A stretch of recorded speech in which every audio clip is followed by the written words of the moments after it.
इस जानवर ने मेरे नियम का उल्लंघन किया है, मेरी अनुमति के बिना जंगल में घुसने की कोशिश की है। इसे तुरंत जेल में डाल दो। सैनिकों ने राजा शेर को कैद कर दिया। सुबह का समय था। जंगल में सब कुछ सामान्य था, लेकिन जंगल के एक सुनसान कोने में लकड़बग्घा उदास बैठा था। उसकी सबसे करीबी दोस्त लोमड़ी उसकी हालत देखकर तुरंत उसके पास पहुंची। आज तुम इतने उदास क्यों बैठे हो? तुम्हारे चेहरे की मुस्कान कहाँ चली गई? कई दिनों से तुम किसी से ठीक से बात भी नहीं कर रहे। आखिर तुम्हें हुआ क्या है? लोमड़ी, मैंने आज जंगल के वैद्य से अपना इलाज करवाया था। उन्होंने कहा है कि मेरी बीमारी बहुत गंभीर है। शायद मैं अब सिर्फ 3 दिन का मेहमान हूँ। मेरी मौत अब ज्यादा दूर नहीं है। लकड़बग्घे की बात सुनते ही लोमड़ी की आंखें भर आईं। उसे अपने दोस्त की बात पर पूरा विश्वास हो गया। कुछ पल के लिए वो बिल्कुल चुप हो गई। नहीं मित्र, ऐसा मत कहो, जरूर कोई ना कोई इलाज होगा। मैं तुम्हें इस तरह हार मानने नहीं दूंगी। हम मिलकर कोई रास्ता निकालेंगे। अब कोई इलाज काम नहीं आएगा, लेकिन मरने से पहले मेरी एक आखिरी इच्छा है। अगर वो पूरी हो जाए तो मैं खुशी खुशी इस दुनिया से चला जाऊंगा। तुम मेरी जान से भी प्यारे दोस्त हो। अगर मेरी ताकत में होगा तो मैं तुम्हारी आखिरी इच्छा जरूर पूरी करूंगी। बताओ, तुम्हारी इच्छा क्या है? मैं सिर्फ 3 दिनों के लिए जंगल का राजा बनना चाहता हूँ। मैं महसूस करना चाहता हूँ कि राजा बनकर कैसा लगता है। बस यही मेरी आखिरी ख्वाहिश है। इसके बाद मुझे किसी बात का अफसोस नहीं रहेगा। लोमड़ी यह सुनकर हैरान रह गई। उसे समझ नहीं आ रहा था कि अपने दोस्त की इच्छा पूरी करे या राजा शेर के प्रति अपनी ईमानदारी निभाए। ये बहुत मुश्किल बात है। राजा बनाना सिर्फ राजा शेर के अधिकार में है। मैं उनसे झूठ बोलकर यह काम नहीं कर सकती। अगर सच पता चल गया तो बड़ी मुसीबत हो जाएगी।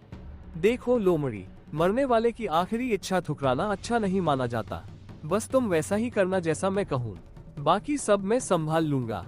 लकड़बग्घे ने बार बार अपनी बीमारी का हवाला दिया। आखिरकार लोमड़ी अपने दोस्त की बातों में आ गई। उसने भारी मन से उसकी मदद करने का फैसला कर लिया।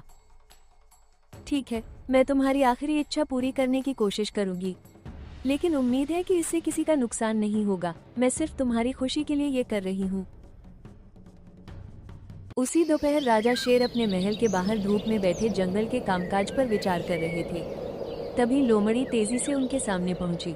महाराज, अभी अभी एक बहुत महत्वपूर्ण संदेश आया है। पड़ोसी जंगल के बाघ राजा बहुत गंभीर रूप से घायल हैं। उन्होंने आपको तुरंत मिलने के लिए बुलाया है। वे आपका इंतजार कर रहे हैं। क्या कह रही हो लोमड़ी? बाघ राजा तो बिल्कुल स्वस्थ थे। अचानक ऐसा क्या हो गया? मुझे पूरी बात विस्तार से बताओ। महाराज, सुना है कि दूसरे जंगल का एक खूंखार बाघ उनसे लड़ पड़ा। लड़ाई में बाघ राजा बुरी तरह घायल हो गए। उन्होंने कहा है कि आपसे मिले बिना उन्हें चैन नहीं मिलेगा। राजा शेर गहरी सोच में डूब गए।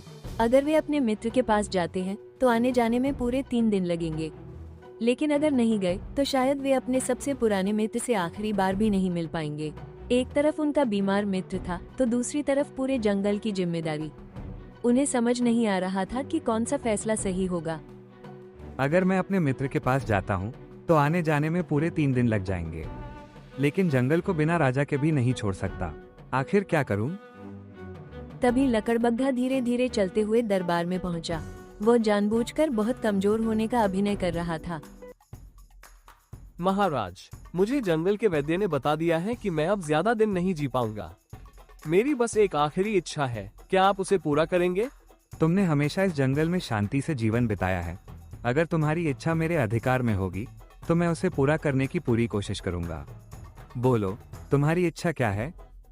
महाराज, मैं मरने से पहले सिर्फ 3 दिनों के लिए राजा बनना चाहता हूँ। मैं महसूस करना चाहता हूँ कि राजगद्दी पर बैठना कैसा लगता है। बस यही मेरी अंतिम इच्छा है। दरबार में बैठे सभी जानवर एक दूसरे का चेहरा देखने लगे। कुछ को ये बात अजीब लगी तो कुछ को लकड़बग्घे पर दया आने लगी। महाराज, फैसला लेने से पहले एक बार सोच लीजिए। राजा का पद कोई खेल नहीं होता। 3 दिन भी बहुत होते हैं। जल्दबाजी ठीक नहीं होगी। महाराज, बेचारा लकड़बग्घा कुछ ही दिनों का मेहमान है। उसकी यह आखिरी इच्छा पूरी हो जाए तो शायद वो खुशी से इस दुनिया से विदा हो सके। राजा शेर कुछ पल तक चुप रहे।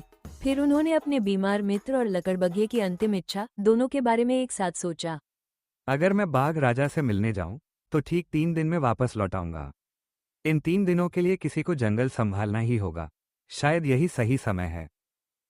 मैं घोषणा करता हूं कि आज से अगले 3 दिनों तक लकड़बग्घा इस जंगल का कार्यवाहक राजा रहेगा, लेकिन याद रखना, राजा बनना सम्मान के साथ बहुत बड़ी जिम्मेदारी भी है। राजा शेर की घोषणा सुनते ही पूरा दरबार तालियों से गूंज उठा, लेकिन भालू के चेहरे पर चिंता साफ दिखाई दे रही थी। उसे यह फैसला बिल्कुल ठीक नहीं लग रहा था। महाराज, मुझे न जाने क्यों यह फैसला सही नहीं लग रहा। मुझे डर है कि कहीं हम किसी बड़ी भूल की शुरुआत तो नहीं कर रहे। फिर भी मैं आपके आदेश का सम्मान करता हूँ। राजा शेर अपने सैनिकों के साथ दूसरे जंगल की ओर रवाना हो गए। उनके जाते ही लकड़बग्घा धीरे धीरे राजगद्दी की ओर बढ़ा। आखिरकार जिस दिन का मैं सालों से इंतजार कर रहा था, वो दिन आज आ ही गया। अब इस जंगल में मेरे ही नियम चलेंगे। लकड़बग्घा राजगद्दी पर बैठते ही मुस्कुराया। उसकी आंखों की चालाकी देखकर लोमड़ी भी एक पल के लिए घबरा गई। उसे पहली बार लगा कि शायद उसने अपने दोस्त पर आंख बंद करके भरोसा करके बहुत बड़ी गलती कर दी है। राजगद्दी पर बैठते ही लकड़बग्घे का स्वभाव पूरी तरह बदल गया। जो कल तक खुद को बेबस और बीमार बता रहा था, आज उसके चेहरे पर घमंड साफ दिखाई दे रहा था। सैनिकों, पूरे जंगल में खबर फैला दो। आज से इस जंगल में वही होगा जो मैं कहूँगा। मेरे आदेश के बिना कोई नियम नहीं चलेगा। लकड़बग्घे ने अपने दो सबसे करीबी साथियों सियार और जंगली कुत्ते को सैनिकों का प्रमुख बना दिया। दोनों को खुली छूट मिल गई कि वे पूरे जंगल में उसके आदेश लागू करवाएं। आज से पहला नियम, दक्षिण वाली नदी सिर्फ मेरे लिए होगी। मेरी अनुमति के बिना वहाँ कोई जानवर पानी नहीं पिएगा। महाराज, ये तो अन्याय है। उस नदी से आधे जंगल की प्यास बुझती है। अगर हम वहाँ नहीं जाएंगे तो हम क्या करेंगे? मुझे किसी की परेशानी से कोई मतलब नहीं। राजा मैं हूँ, मेरे फैसले पर कोई सवाल नहीं करेगा। कुछ ही देर बाद उसके साथी जंगल में घूम घूमकर जानवरों को डराने लगे। जो भी विरोध करता उसे धक्का देकर भगा दिया जाता। महाराज, आपके सैनिकों ने मेरे परिवार का खाना छीन लिया। उन्होंने छोटे जानवरों को भी बहुत डराया। कृपया उन्हें रोकिए। वे मेरे सैनिक हैं। अगर उन्होंने थोड़ा बहुत सख्ती की है तो जंगल की सुरक्षा के लिए ही की होगी। तुम लोग बेवजह शिकायत करते रहते हो। अब जंगल में डर का माहौल फैल चुका था। कोई भी जानवर खुलकर बोलने की हिम्मत नहीं कर रहा था। महाराज, आपकी प्रजा दुखी है। अगर यही चलता रहा तो जंगल की शांति खत्म हो जाएगी। जो मेरी बात नहीं मानेगा उसे जेल में डाल दिया जाएगा। आज से यही नया नियम है। सभी जानवर चुप हो गए। किसी में विरोध करने की हिम्मत नहीं बची। लोमड़ी भी लकड़बग्घे का बदला हुआ रूप देखकर हैरान थी। उधर राजा शेर दूसरे जंगल पहुंचे। उन्होंने अपने मित्र बाघ राजा को बिल्कुल स्वस्थ देखकर आश्चर्य से उसकी ओर देखा। मित्र, मुझे तो खबर मिली थी कि तुम गंभीर रूप से घायल हो। मैं तुम्हें देखने तुरंत चला आया। क्या तुमने मुझे कोई संदेश नहीं भेजा था? नहीं मित्र, मैंने तुम्हें कोई संदेश नहीं भेजा। लगता है किसी ने तुम्हें धोखा देकर जंगल से दूर बुलाया है। ये सुनते ही राजा शेर का चेहरा बदल गया। उन्हें समझ आ गया कि उनके साथ बहुत बड़ा छल हुआ है। वे बिना एक पल गंवाए अपने जंगल की ओर पूरी रफ्तार से दौड़ पड़े।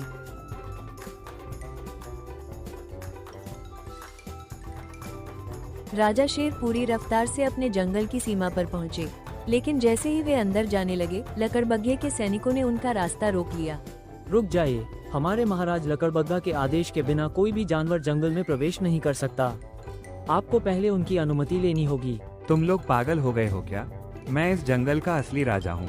रास्ते से हट जाओ। सैनिकों ने राजा शेर की एक न सुनी।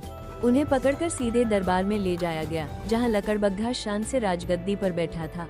इस जानवर ने मेरे नियम का उल्लंघन किया है। मेरी अनुमति के बिना जंगल में घुसने की कोशिश की है। इसे तुरंत जेल में डाल दो। सैनिकों ने राजा शेर को कैद कर दिया। ये खबर पूरे जंगल में फैल गई। सभी जानवर डर गए, लेकिन कोई भी लकड़बग्घे के खिलाफ बोलने की हिम्मत नहीं जुटा पाया।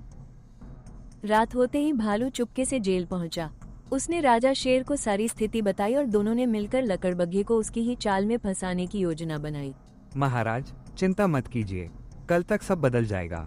अब लकड़बग्घा अपनी ही लालच में फंसेगा। अगली सुबह भालू लकड़बग्घे के दरबार में पहुंचा और आदर से झुककर बोला, महाराज, प्रजा आपके खिलाफ होती जा रही है। अगर आपने अभी कोई समझदारी वाला कदम नहीं उठाया तो 3 दिन पूरे होने से पहले ही सब विद्रोह कर देंगे। तो फिर बताओ, ऐसा क्या करूं कि प्रजा भी शांत हो जाए और ताकत भी मेरे हाथ से न जाए? राजा शेर को वापस गद्दी पर बैठा दीजिए।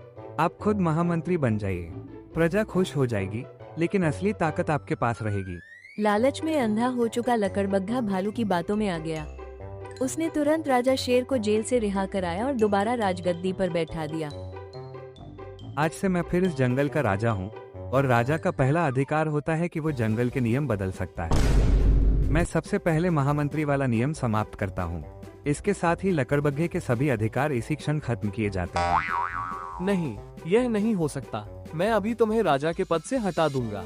मेरे पास अधिकार है। तुम भूल गए लकड़बग्घा, अधिकार सिर्फ राजा के होते हैं। अब तुम न राजा हो न महामंत्री। सैनिकों, इसे और इसके साथियों को तुरंत जेल में डाल दो। सैनिकों ने लकड़बग्घे और उसके साथियों को जेल में डाल दिया। लोमड़ी ने अपनी गलती स्वीकार कर राजा शेर से क्षमा मांगी।